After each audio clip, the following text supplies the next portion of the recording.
నువ్వు నమ్మగలిగితే, నమ్ముట నీ వల్ల అయితే నమ్మువారికి సమస్తము కూడా సాధ్యమని ఉంది. నమ్మగలిగిన వాళ్ళ కొదువు లేదండి.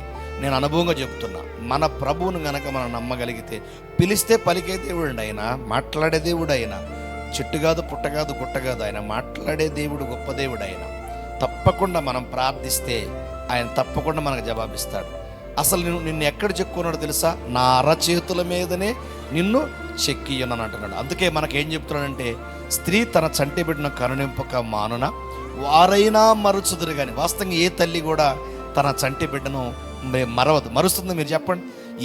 ఏ తల్లికైనా ఆ బిడ్డ మీద చాలా ప్రేమ ఉంటుంది, కానీ ఆ తల్లి తన చంటి బిడ్డను ఎప్పుడు నిద్రలో కూడా మరవదు.